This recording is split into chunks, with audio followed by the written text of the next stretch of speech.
we need to start talking about gases and what gases are, why we're studying them. So, in order to do that, though, we have to talk about gas pressure. What is pressure? How do gases exert a pressure?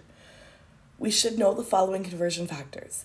We should know that 1 atmosphere is exactly equal to 760 millimeters of mercury, which is exactly equal to 760 torr. That also means that 1 millimeter of mercury is exactly equal to 1 torr. Now, again, exact means it does not limit sig figs. That means that there's no limit to it. It doesn't affect your conversions when you're doing sig figs.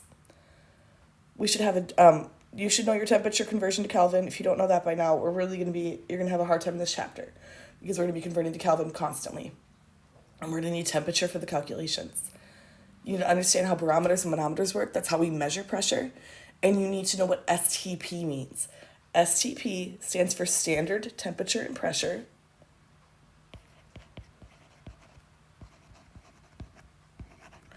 And it is at 273.15 K and 0 degrees atmosphere.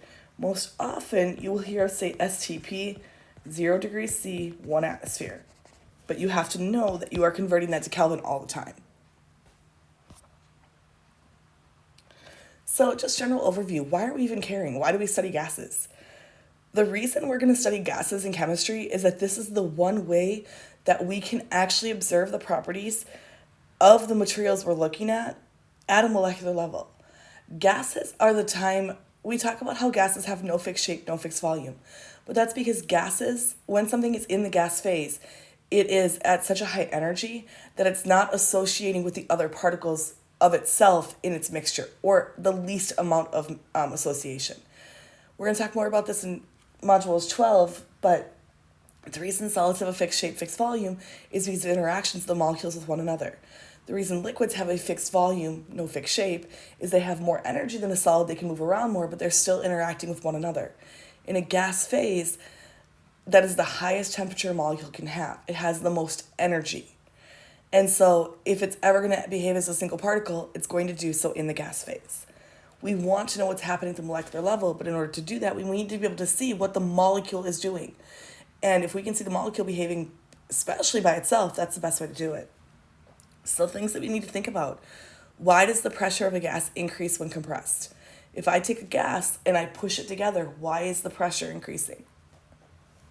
Why do gases expand when heated? Why, when given more temperature, does a gas expand? Why does a gas diffuse through a room?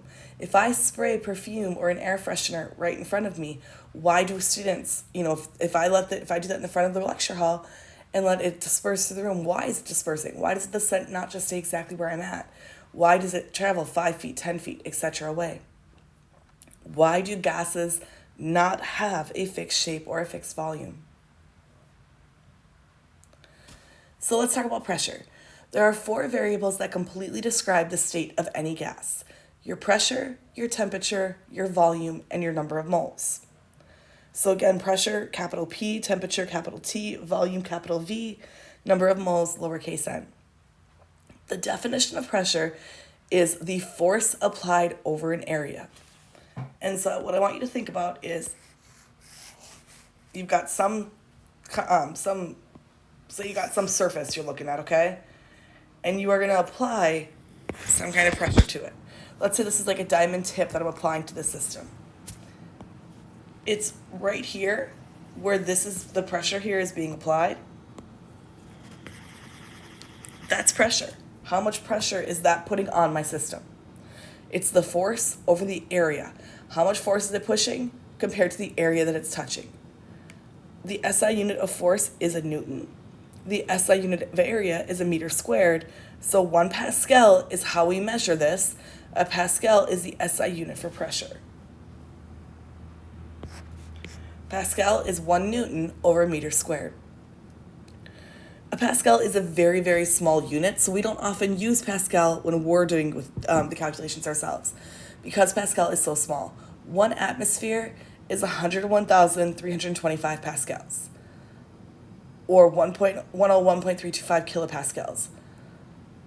1 atmosphere, again, is equal to 760 millimeters of mercury and 760 torr.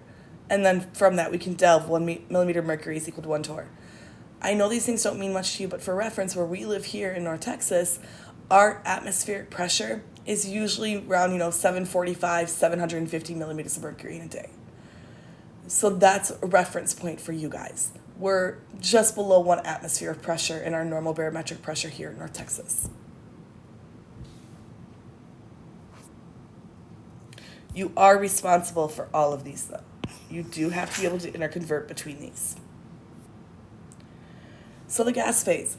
Gases at room temperature are usually, not always, but usually a result of covalent bonding within the compound. Again, covalent means they're a molecular compound.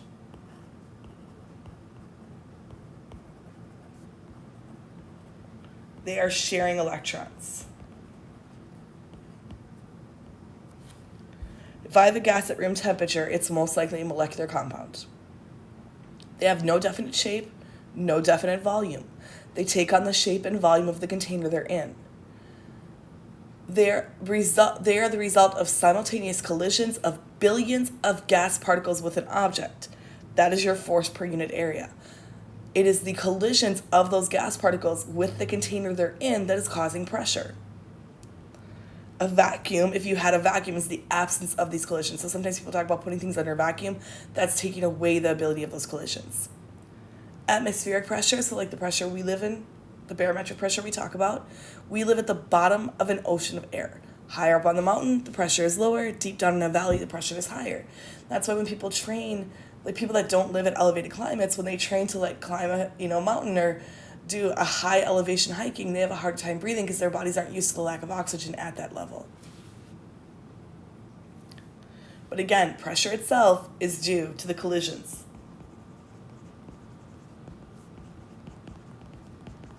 Of the gas particles with the walls of their container.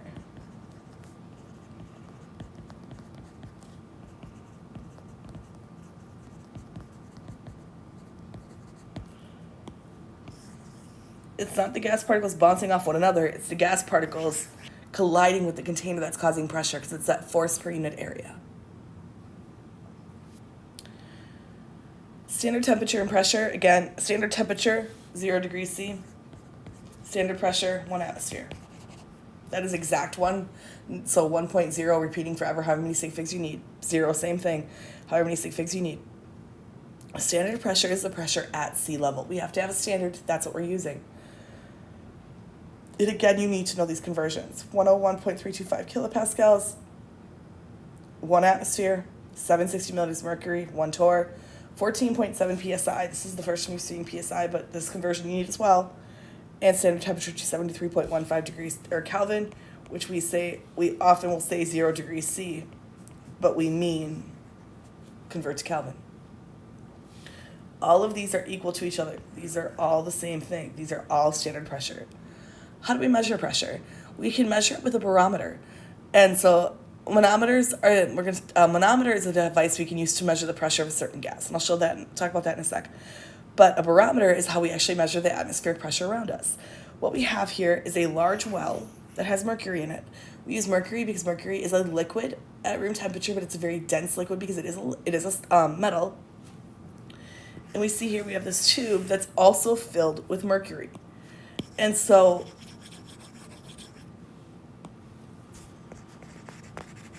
what we have here is the mercury in the tube is pushing down on the mercury in the well. But the atmosphere is pushing down, so the pressure from the atmosphere is pushing down on the mercury in the well as well. So they're simultaneously pushing on the mercury in the well. Whichever one pushes harder is the one that's going to control the level of mercury in here. So if the atmospheric pressure is weaker, this volume is going to go down because the force of the mercury from the tube is going to be stronger, pushing down on that well, and the atmospheric pressure here will go down, and I'll see the value down here. If the atmospheric pressure is higher, so the force of the atmosphere is higher, it's pushing harder, it's going to push the mercury back up into the tube, and I'm going to see this value increase. So as the barometric pressure increases, the mercury inside the tube increases, and I just read whatever pressure I see off of here for the pressure within the atmosphere around us. So again, manometer versus barometer. Manometer is looking at the atmospheric pressure versus the tube itself. Where does mercury land? Manometer is used to measure pressure of a system. So I hook up one end to the gas being measured. The other end is open to atmosphere. And so in here, what I see is that this side is open. Let's say this side is connected to a gas. Let's just draw a flask here. Very bad flask. But let's say it's a closed system and it's connected to this flask here. This gas, the gas in here, is pushing on the mercury inside of here, or whatever liquid you have. Mercury is just the most common one to use because it's, again, very dense, so it's hard for simple things to push it. But the gas is pushing on the pressure, or on the mercury inside of here. The atmospheric pressure is pushing on this side. What I see here, because the inequality of the heights here, is the gas has to be pushing harder than the atmospheric pressure, because liquid inside is way down here on this side, way up here on the atmospheric side. So the pressure of my gas is higher than the pressure of my atmosphere. I can take this height difference to actually calculate what is the pressure of the actual gas I'm measuring. And I'll show you an example of that in just a sec. Let's work one example before we get there. If water, which has a density of 1 gram per centimeter cubed, were used as the liquid in a barometer instead of mercury, where the density is 13.6 grams per centimeter cubed, how would the height of the liquid compare at 1 atmosphere pressure? Well, my height, 13.6 grams per centimeter cubed for mercury. When I say 760 millimeters of mercury, I mean that in literal measurement, 760 millimeters. That's how much it's pushing on a mercury. So if I had 760 millimeters, which is what's normal for mercury,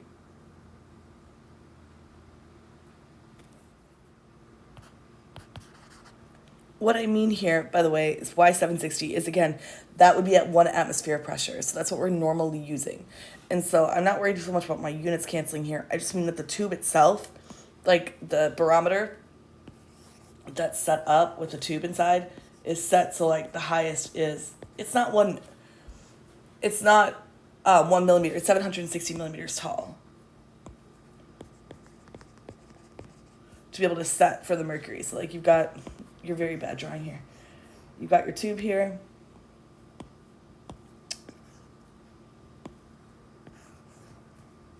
It's not going to work. I'm not going to be able to draw a nice tube. You got your tube here, your well here, the mercury pushing down here. That's normally 760 millimeters, okay? If I had, again, we have that set, specifically because mercury is so dense. But if I had water, which, again, only has a density of 1 gram per centimeter cubed, 13.6 grams times 760. Don't worry so much about the units right here, not canceling, but I'm just trying to show you that if it was actually dependent upon the fact that the density of water is 1, that would be 10,336 millimeters, which is 10.34 meters. Basically, what I'm trying to allude to or describe to you here is that barometers, as designed, using mercury, are a reasonable height. I'm able to use this and have a barometer in a building.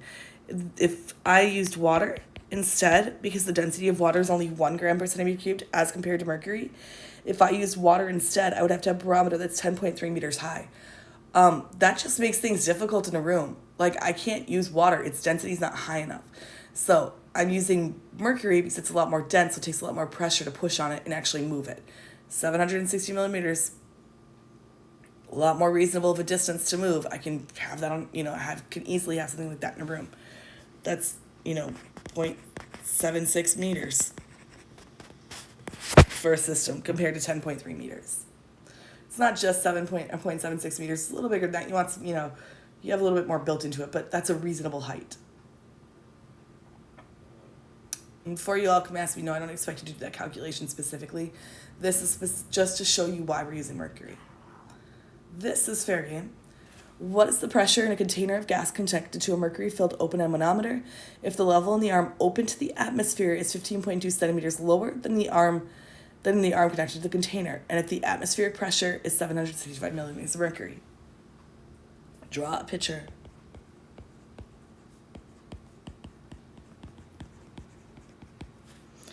I have some container.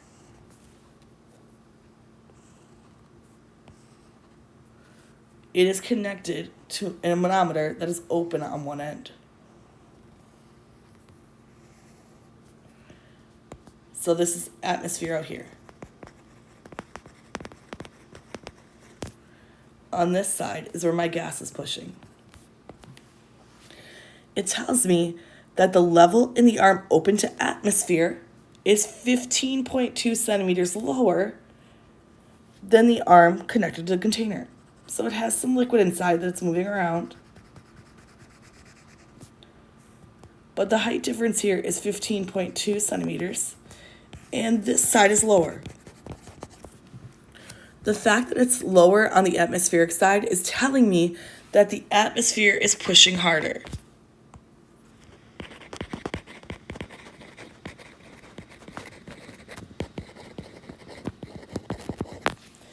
The pressure of my atmosphere is greater than the pressure of my gas.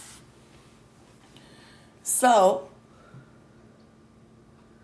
that means that the pressure of my gas is going to be equal to the pressure of my atmosphere minus my change in height.